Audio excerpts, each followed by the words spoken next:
하나님의 말씀 봉독하겠습니다. 이사야 57장 14절에서 21절까지의 말씀입니다. 구약 1037면 어간에 있습니다.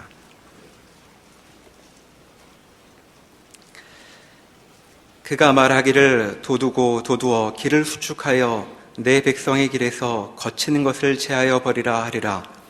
지극히 존귀하며 영원히 거하시며 거룩하다 이름하는 이가 이와 같이 말씀하시되 내가 높고 거룩한 곳에 있으며 또한 통회하고 마음이 겸손한 자와 함께 있나니 이는 겸손한 자의 영을 소생시키며 통회하는 자의 마음을 소생시키려 함이라.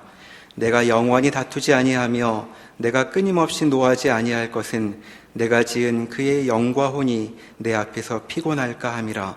그의 탐심의 죄악으로 말미암아 내가 노하여 그를 쳤으며 또 내 얼굴을 가리고 노하였으나 그가 아직도 패역하여 자기 마음의 길로 걸어가도다. 내가 그의 길을 보았은즉 그를 고쳐줄 것이라.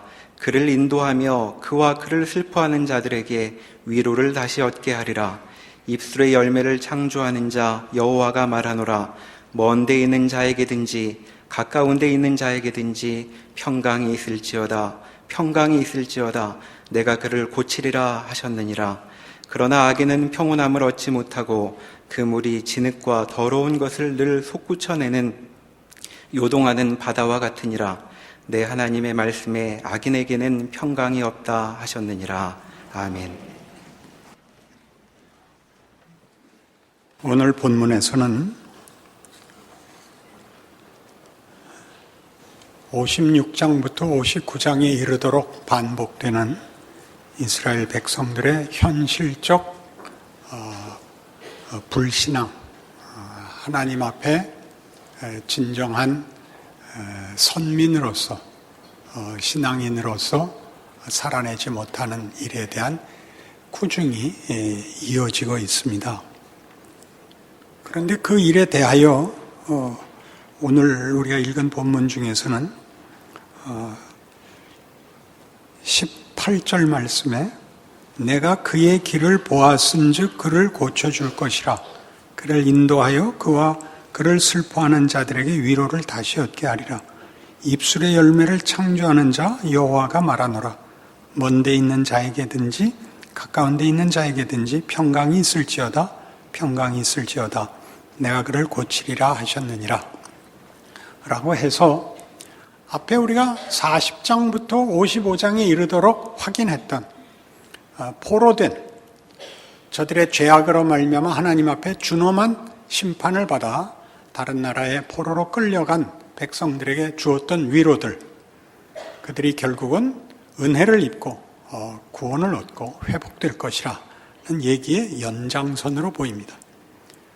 그러나 이 56장에서 66장에 이르는 시대적 배경은 전에도 말씀드린 바와 같이 1장에서 39장에 해당하는 북왕조 이스라엘과 남왕조 유다가 아직 망하기 전 역사적 배경에서, 그다음에 붙잡혀간 바벨론에서 고생하고 있었던 40장에서 55장의 배경을 지나 약속된 70년의 포로 생활 후에 회복되어 본국으로 돌아와 예루살렘에 정착한 기원전 538년부터 이제 이어지는 그 회복기에 주어진 말씀입니다.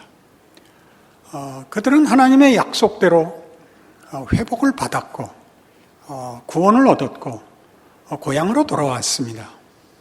그러나 지난번 설교에서도 말씀드린 바와 같이 그들을 기다리고 있었던 것은 55장이 끝날 때 나왔던 감탄들, 산들이 손뼉을 치고 기뻐 노래를 부르는 그런 환경이 아니었습니다. 귀환은 기적적으로 일어나서 하나님의 약속의 성취를 보았지만 환경은 전혀 그렇지 않아서 그 땅은 황폐하였고 그들의 경작물들은 흉년으로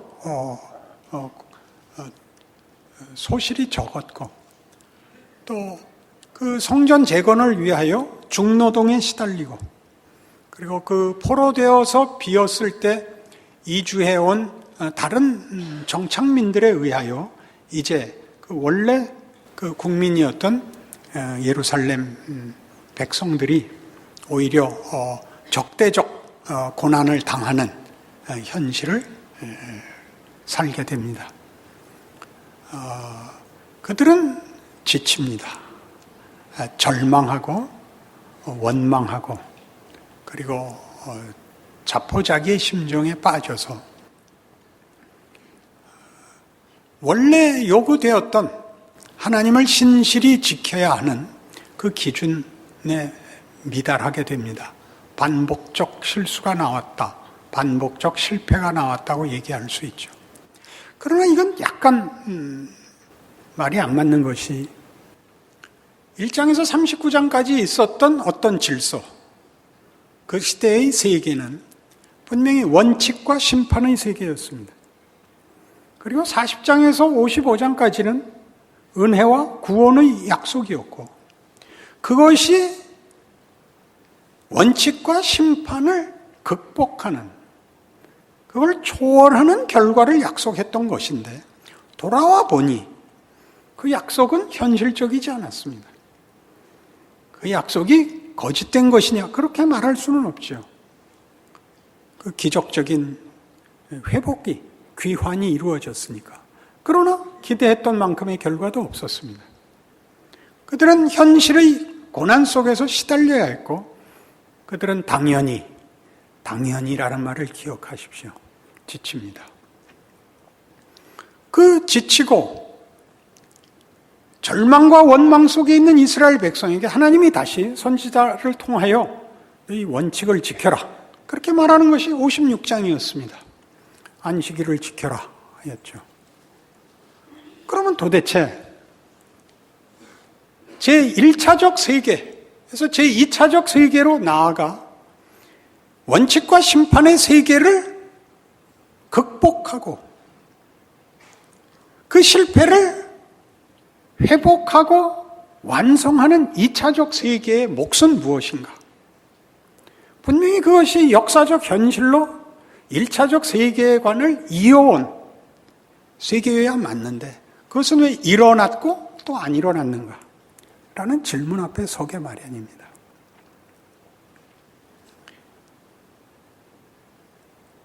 우리가 선지서들에서 보는 선지자들의 책망은 우리가 쉽게 이해하는 것처럼 다만 꾸중이나 심판의 경고를 넘어섭니다. 우리 말라기 1장을 이 앞선 56장의 설교에서 인용했는데 그 이스라엘 백성들의 이 귀환 후에 그 신앙적 실패가 이렇게 소개됐습니다. 너희들이 더러운 떡을 드리고 너희들이 흠 있는 제물을 드리면서 아랑곳하지 않는다. 너희가 얘기하기를 하나님께 바치는 제물은 더러워도 되고 흠이 있어도 된다. 그리고 스스로 말하기를 이 얼마나 번거로운 일이냐 라고 너희가 업신여긴다 라고 꾸중합니다. 그래서 나는 누가 성전문을 닫았으면 좋겠다. 이런 하나님의 분노가 거기 기록됐습니다. 그러니까 우린 모두 당연히 제1차적 세계관을 가지고 원칙과 심판의 세계에서 이스라엘 백성의 못난 것과 실패를 탓하고 하나님의 진노와 징계의 당연성을 얘기하고, 그래서 우리의 신앙 인생도 이 잘잘못의 세계, 보상의 원칙 속에서밖에는 해석할 줄 모르게 됐습니다. 그런데 2차적 세계가 소개됐죠. 하나님께로부터 말미암는 그의 능력, 그의 성실함, 그의 은혜, 그의 긍휼이 이스라엘의 죄를 다 덮고 씻고 극복하고 회복을, 승리를, 영광을 주겠다. 그래서 귀환된 겁니다. 그런데 왜 두 세계는 다시 여전히 두 번째 세계가 첫 번째 세계를 극복하지 못하고 첫 번째 세계가 남아서 그들을 괴롭혀 그들을 절망과 체념으로, 그리고 오늘날 현대를 사는 우리 교인들에게 교회사 내내 증언된 것과 같이 모든 시대, 모든 환경 속에서 우리는 이 갈등을 겪는 걸까요? 56장을 조심스럽게 다시 돌아보시면 56장에서 1차적 세계관으로 요구됐던 것은 안식일을 지키라였습니다. 이 안식일을 지켜라. 그거 하나도 못하고 있지 않느냐라는 지적인데, 안식일은 유대인들에게 있어서 그들만의 고유한 정체성의 확인법이었습니다. 다른 민족은 안식일이라는 게 없죠. 이스라엘에게만 있는 것입니다. 하나님이 천지를 창조하셨고 애굽에서 그들 백성들을 구원하여 낸 것을 기념하는 날이었습니다. 그들만의 배타적 정체성을 확인하는 안식일은 지키고 안 지키고의 문제가 아니라 이스라엘의 이스라엘 된 증거였습니다. 근데 56장에서는 다르게 나옵니다. 안식일을 지키면 이스라엘이거나 이방이거나 상관이 없다. 능력 있는 자나 못난 자나 상관없다. 이렇게 나오는 것이죠. 그래서 뜻밖의 우리가 둘을 묶을 수 없는 제1차적 세계관과 제2차적 세계관의 갈등과 충돌 속에서 제3차적 세계관이 나오고 있습니다. 우리로서는 이해가 안 가는 은혜와 반복된 실패 속에서 하나님이 일을 하고 있다는 거죠. 어떤 일? 로마서 11장으로 가보십시다.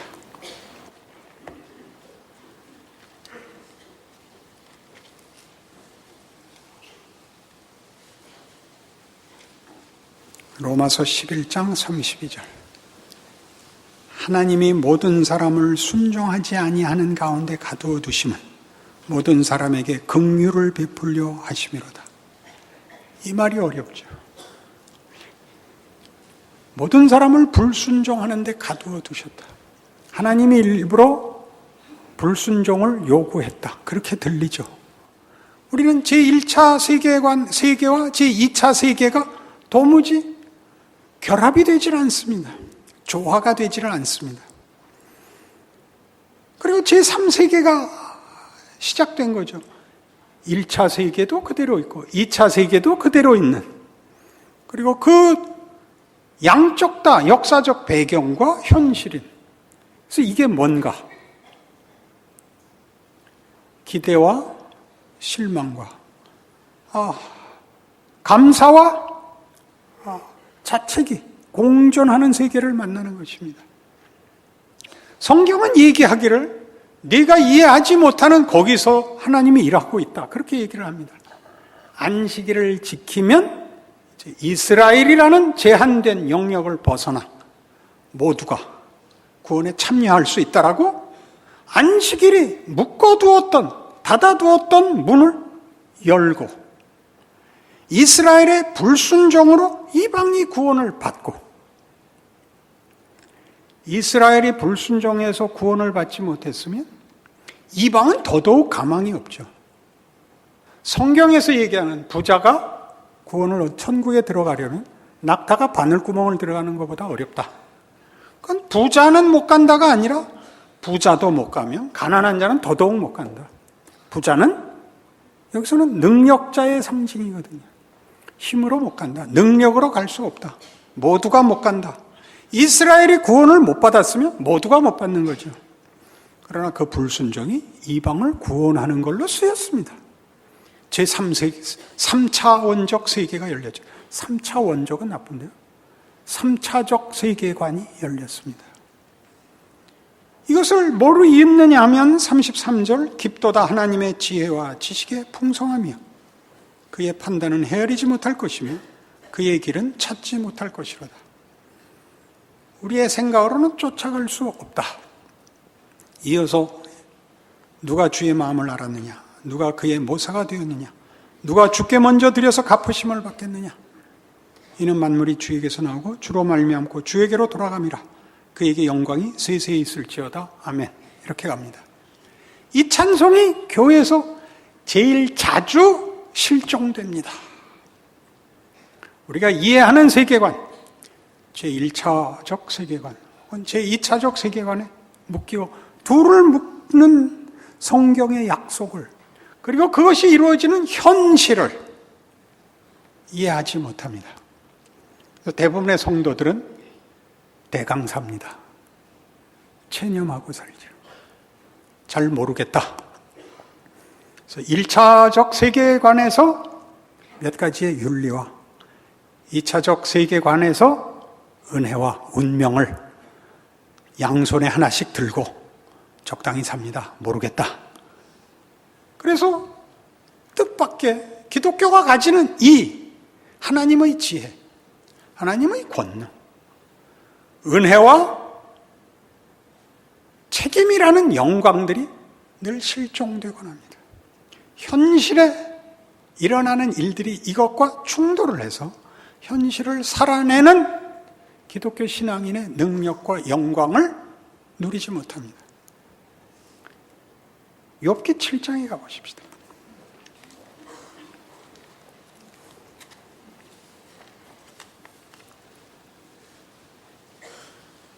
욥기 7장 11절. 그런즉 내가 내 입을 금하지 아니하고 내 영혼의 아픔 때문에 말하며 내 마음의 괴로움 때문에 불평하리이다. 내가 바다니까 바다 괴물이니까 주께서 어찌하여 나를 지키시나이까. 혹시 내가 말하기를 내 잠자리가 나를 위로하고 내 침상이 내 수심을 풀리라 할 때 주께서 꿈으로 나를 놀라게 하시고 환난으로 나를 두렵게 하시나이다. 이러므로 내 마음이 뼈를 깎는 고통을 겪느니 차라리 숨이 막히는 것과 죽는 것을 택하리이다. 내가 생명을 싫어하고 영원히 살기를 원하지 아니하였사오니 나를 놓으소서. 내 날은 헛것이니이다. 사람이 무엇이기에 주께서 그를 크게 만드사 그에게 마음을 두시고 아침마다 권징하시며 순간마다 단련하시나이까. 주께서 내게서 눈을 돌이키지 아니하시며 내가 침을 삼킬 동안도 나를 놓지 아니하시기를 어느 때까지 하시리이까. 사람을 감찰하시는 이여 내가 범죄하였던들 주께 무슨 해가 되오리이까. 어찌하여 나를 당신의 관역으로 삼으셔서 내게 무거운 짐이 되게 하셨나이까. 주께서 어찌하여 내 허물을 사하여 주지 아니하시며 내 죄악을 제거하여 버리지 아니하시나이까. 내가 이제 흙에 누우리니 주께서 나를 애써 찾으실지라도 내가 남아있지 아니하리이다. 이건 우리 현실입니다. 예수 믿는 사람 쳐놓고 완벽한 신앙생활을 원하지 않는 사람이 어디 있습니까? 불안과 의심을 벗어나고 자책할 것이 없는 완전한 하나님의 사람이기를 소원합니다. 거룩하고 성결하고 능력 있고 모범적이기를 바랍니다. 안 됩니다. 문제의 핵심은 그렇게 하는 사람은 본 적이 없습니다. 사도 바울도 불가능한 일이라고 고백한 사실입니다. 이 불가능한 것은 무엇인가? 라고 물어야 됩니다. 포로에서 귀환한 이스라엘 백성들이 체념과 원망으로 간 것은 다만 그들이 불성실하고 못난 그런 상태를, 그런 그들의 실패를 고발하는 정도가 아닙니다. 현실이라는 것입니다. 인간된 한계라는 것입니다. 이 욥기를 보십시오. 욥의 아우성은 뭡니까? 그는 자기가 당하는 고난의 이유를 알 수가 없습니다. 하나님은 분명히 공의로우신 분인데 왜 자기에게 이 어려움이, 이 고난이 무엇을 잘못한 것인지 알 수가 없습니다. 그냥 할 수 있는 거는 비명밖에 없습니다. 죽여주시옵소서죠. 그가 뭐라고 말을 한다고요? 내 입을 금하지 아니하고 내 영혼의 아픔 때문에 말하며 내 마음의 괴로움 때문에 불평하리이다. 이렇게 터져 나옵니다. 우린 감히 못하는 거죠. 성경이 이미 하고 있는데 아니라고 우리가 우기는 겁니다. 제3차적 세계관을 모르는 거죠. 성경이 원칙과 심판의 세계와 은혜와 구원의 세계를 어떻게 묶는지를 우리 모르니까 현실에 일어나는 소원과 하나님의 일하시는 방법, 즉 현실 사이의 모순을, 충돌을, 갈등을 자책할 수밖에 없습니다. 비명이 터져 나오죠. 안식일을 지켜라라고 얘기하는 것이 제1차적 세계관을 만족시켜라가 아니라 은혜가 모두에게 열리는 제2차적 세계를 1차적 세계에 담는 것 같이 이 비명과 고함은 다만 그들의 못난 것과 잘못에 대한 원망, 분노, 저항이 아닙니다. 이 고함은 하나님 앞에 내가 당하고 있는 이것을 해결해달라는 것을 넘어서는 더 진지한 질문으로 가는 당연한 현상입니다. 그 진지한 질문은 23절에 나옵니다. 욥기 23장 23절 이렇게 말하면 안 됩니다.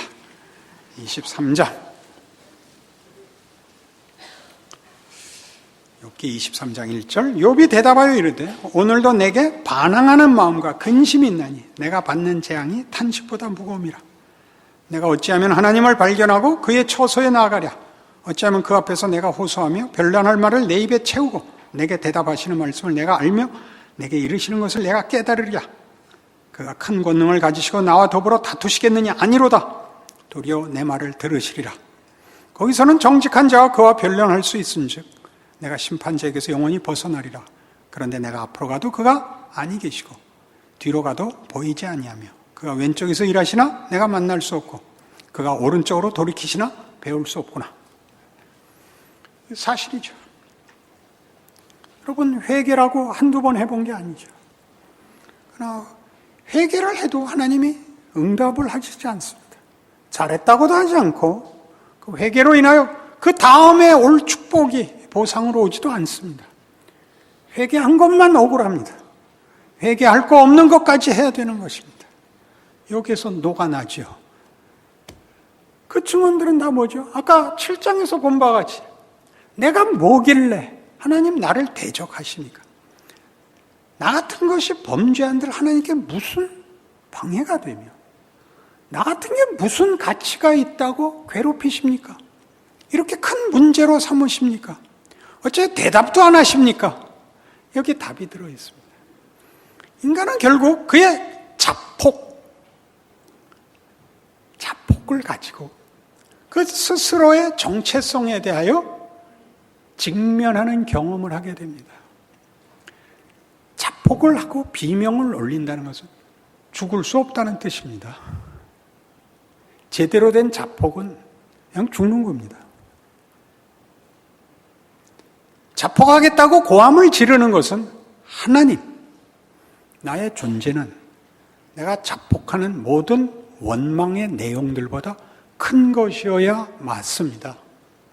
내 고통과 내 모순과 내 갈등과 이 말이 안 되는 것을 하나님이 해결을 해 주실 문제가 아니라 이걸 뚫어야 되는 문제입니다라고 고함을 지르는 것이 성경에서의 비명이요, 저항입니다. 하나님이 고난 속에서 우리에게 묻죠. 너는 이 고난보다 크다. 이 고난이 너에게 만들려는 것을 방해할 수 없다. 내가 너에게 주려는 것은 네가 받는 고난을 해결하는 것보다 크다. 그게 크다는 것은 네가 고난을 극복하지 않는 한 올 수 없는 자리에 있다는 것을 내가 네게 알리는 부활로 오는 죽음의 길이다.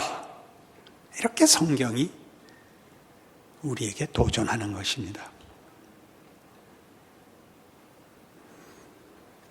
아멘을 안 하겠다 이거죠. 성경은 바로 이 문제를 시편 40편에서 다윗의 입을 통하여 이렇게 우리에게 우리의 신앙 고백 속에 있는 그 답을 설명합니다. 시편 40편에 보시죠. 내가 여호와를 기다리고 기다렸더니 귀를 기울이사 나의 부르짖음을 들으셨도다. 나를 기가 막힐 웅덩이와 수렁에서 끌어올리시고 내 발을 반석 위에 두사 내 걸음을 견고하게 하셨도다. 새 노래 곧 우리 하나님께 올릴 찬송을 내 입에 두셨으니 많은 사람이 보고 두려워하여 여호와를 의지하리로다. 여호와를 의지하고 교만한 자와 거짓에 치우치는 자를 돌아보지 아니하는 자는 복이 있도다. 여호와 나의 하나님이여 주께서 행하신 기적이 많고 우리를 향하신 주의 생각도 많아 누구도 주와 견줄 수가 없나이다. 내가 널리 알려 말하고자 하나 너무 많아 그 수를 셀 수도 없나이다. 주께서 내 귀를 통하여 내게 들려주시기를 제사와 예물을 기뻐하지 아니하시며 번제와 속죄제를 요구하지 아니하신다 하신지라. 그때 내가 말하기를 내가 왔나이다. 나를 가리켜 기록한 것이 두루마리 책에 있나이다.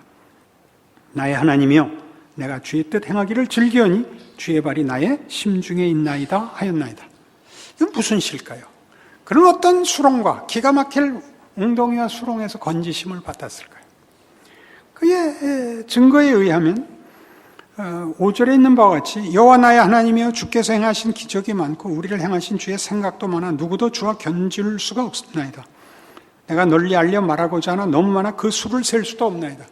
그러니까 우리가 아는 많은 기적들, 어떤 문제 해결, 어떤 감동, 어떤 특별한 체험, 이런 것들을 전부와 다른, 그것보다 더 근본적인 것, 인간의 정체성입니다.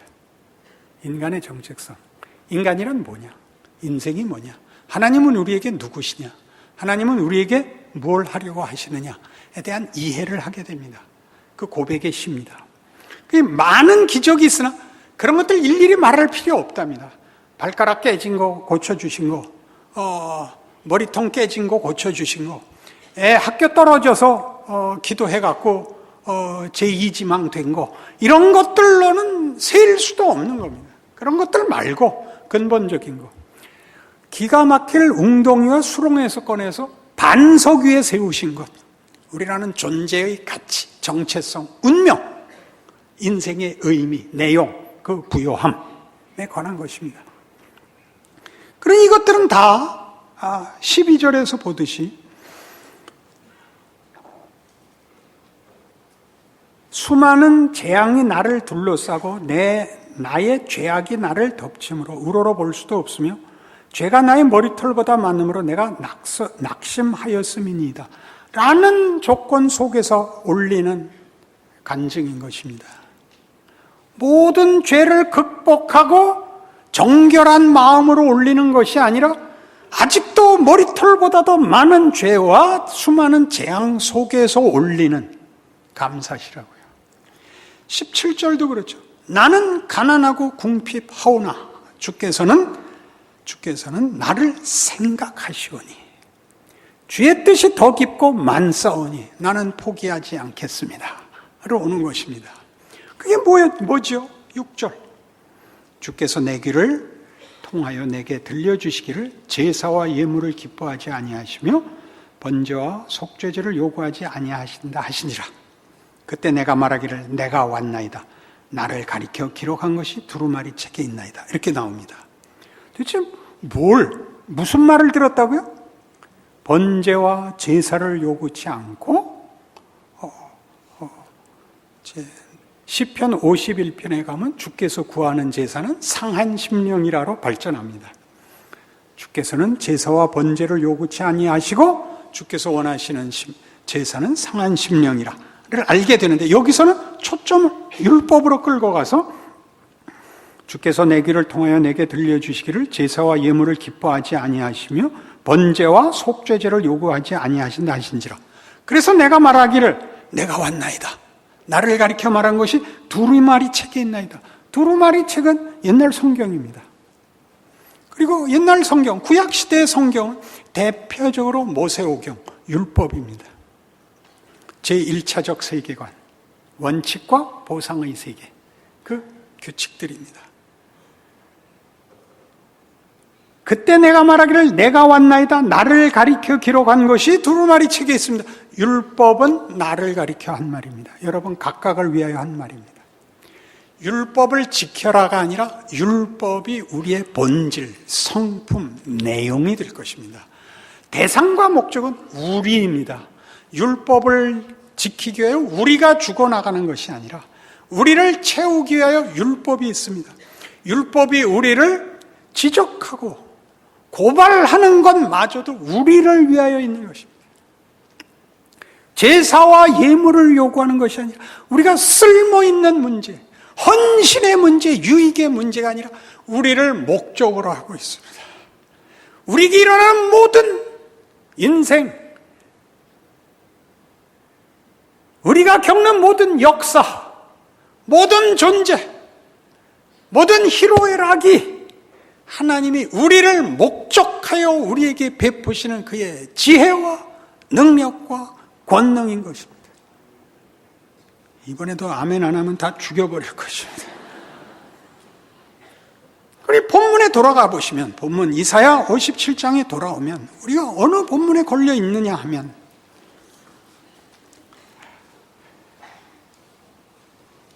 14절, 그가 말하기를 도두어 길을 수축하여 내 백성의 길에서 거치는 것을 제하여 버리라 하리라. 지극히 존귀하여 영원히 거하시며 거룩하다 이름하는 이가 이와 같이 말씀하시되 내가 높고 거룩한 곳에 있으며 또한 통회하고 마음이 겸손한 자와 함께 있나니 이는 겸손한 자의 영을 소생시키며 통회하는 자의 마음을 소생시키려 함이라. 그러니까 회개해라 이렇게 됐죠. 회개해라. 1차적 세계관으로 다시 돌아갔죠. 이 상한 심령은 우리의 비명입니다. 우리의 한계와 우리의 절망이 상한 심령입니다. 통회하는 마음입니다. 하나님이 구하시는 제사는 뭐라? 상한 심령이라. 우리 이야기 좋게 하나 더 가볼까요? 마음이 가난한 자는 복이 있나니 입니다. 마음이 가난한 자, 이게 뭐죠?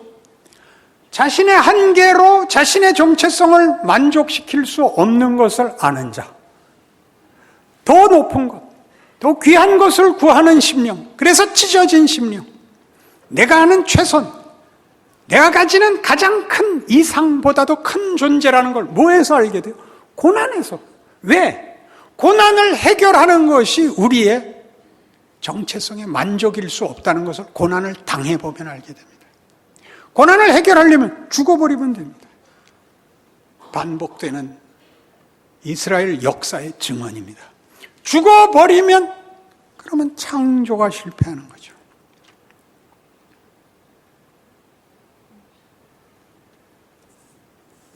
그래서 탕자의 비유가 있습니다. 탕자는 둘째 아들이었죠. 아버지에게 자기 받을 유산을 달라 해서 집을 나갔습니다. 그래서 그가 탕자, 방탕한 자식이 된 그 이름은 그가 허비한 자이기 때문입니다. 뭘 허비했죠? 시간과 재산을 허비합니다. 왜 허비하죠? 생산을 할 수 없으니까요.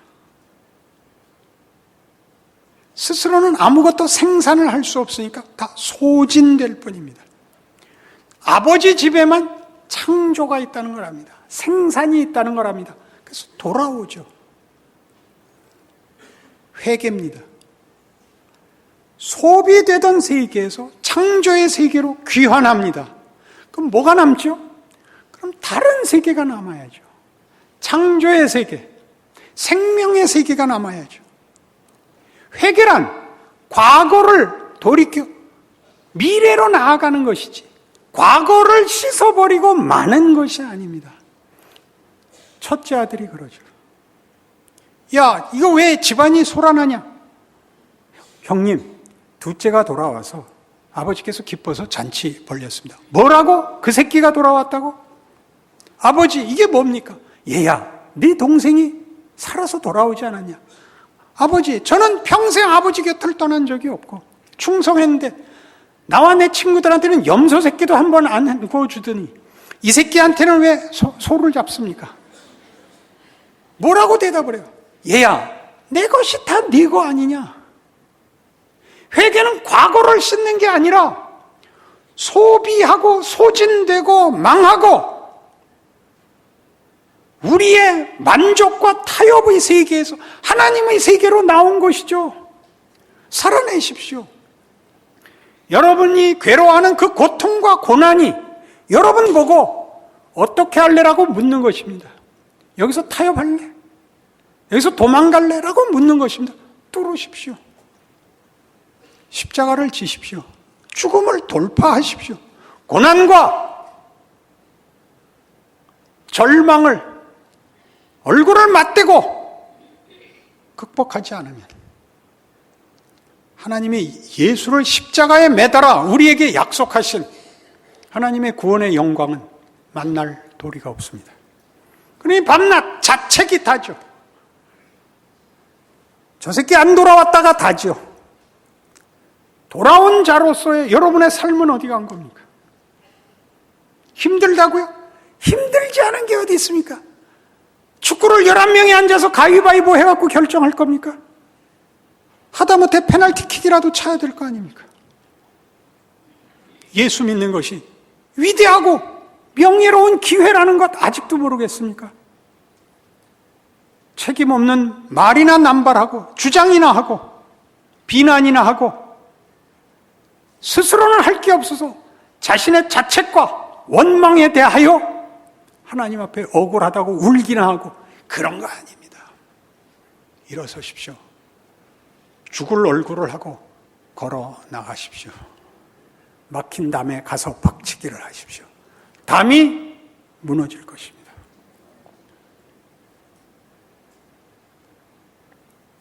한국 교회, 우리나라 이런 이름 붙이지 마시고 여러분의 개인, 여러분 각자의 삶과 인생과 믿음을 살아내십시오. 그 다음은 하나님이 하십니다. 그런 이름 붙여서 변명하고 핑계대고 도망 다니다가 여러분의 인생을 소진하지 마시고 멋진 하나님의 자녀로 사는 위대한 고달픈 인생을 살아내시는 여러분의 삶이 되시기를 바랍니다. 기도하십시다. 하나님 아버지, 우리가 직면하고 있는 현실의 어려움들은 사실은 따지고 보면 위대한 기회입니다. 세상은 우리에게서 죽음을 가지고 위협하는 것 외에 할 게 없습니다. 세상에는 아무런 위대한 것이 없습니다. 하나님께만 있습니다. 저들은 죽음으로 위협하고 하나님은 우리에게 부활과 영생을 약속하셨고 영광과 명예를 약속하셨습니다. 당연한 일입니다. 이 위대한 길 걷겠습니다. 붙들어 승리하게 하옵소서. 울고 일어나 전진하게 하옵소서. 예수님 이름으로 기도합니다. 아멘.